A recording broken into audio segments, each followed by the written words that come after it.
Condoleezza Rice has excelled at all the roles she's played in her life, from being the first Black American woman to serve as a U.S. Secretary of State, to a political scientist, to concert pianist. She grew up in the racially charged city of Birmingham, Alabama, and she gives major credit to her parents in her memoir, Extraordinary, Ordinary People.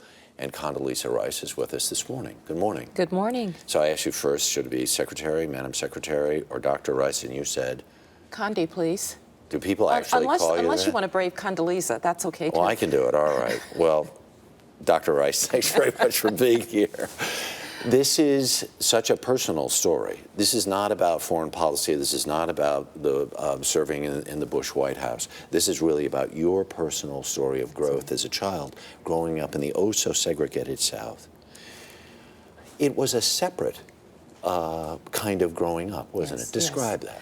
Well, Birmingham really had two parallel societies. On the one hand, you had the white world, and then you had the black world.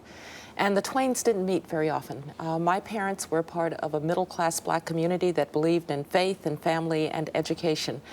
But of course, they were quite ordinary people, a school teacher, minister, and high school guidance counselor.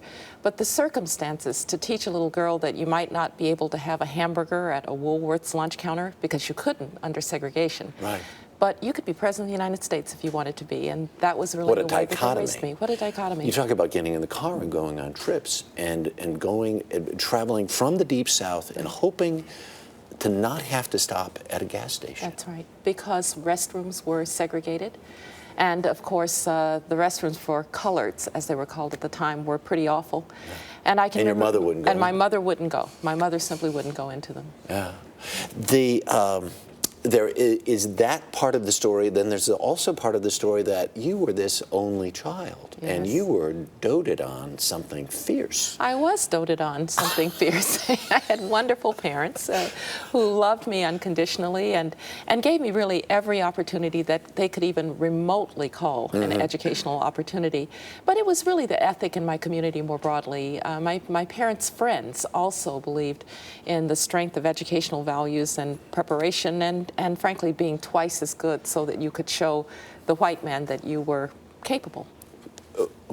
Underline that again. I mean, it trips off the tongue, but think about that. Living in a world where you had to be twice as good if you were going to be given any actual consideration at all. That's right. And if you were going to have a productive life, and if you were going to control your circumstances, my parents believed that you might not be able to control the circumstances, but you could certainly control your response to them.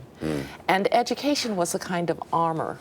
Preparation was a kind of armor that allowed you to do that. Right. And so if you had to be twice as good, so be it. And it wasn't a matter of debate, by the way. It was just sort of said that way. I know. It's interesting because there are a bunch of different things. I mean, they gave you every lesson under the sun. They let you watch as much TV as you wanted, which is another part of the story which I love so much. But they also made you earn some things. You had a little tiny sort of organ in your house, and there was a song. Can we just listen to this song a second?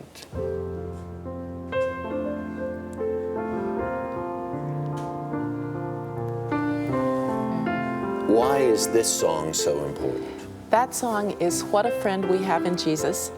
And my father told me, when you can play What a Friend We Have in Jesus perfectly, we'll buy you a piano, because I'd asked for one because the little organ didn't have enough keys. And so I went to my grandmother's house that next day, and for 8 hours I practiced and I practiced. And my grandmother said I wouldn't even get up for lunch. And when my parents came home to pick me up, I knew What a Friend We Have in Jesus perfectly.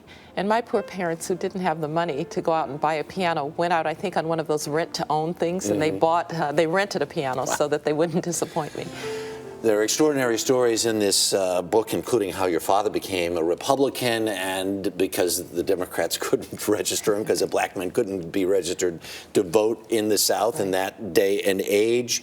But Stokely Carmichael came over for dinner. Oh, absolutely. Remember the Black Panthers? My father really was sort of attracted to radical black politics, despite the fact that he was a quite conservative man himself, Republican all of his life.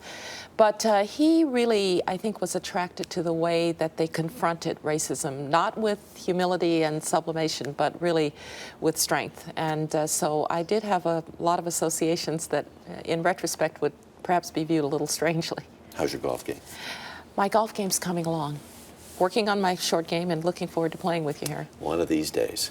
It's a terrific read, and the next book is supposed to be about... It'll be about foreign policy, but this says where I came from, and that was important to me. Quite a story. Thank you. Okay, thank you. The book is called Extraordinary Ordinary People.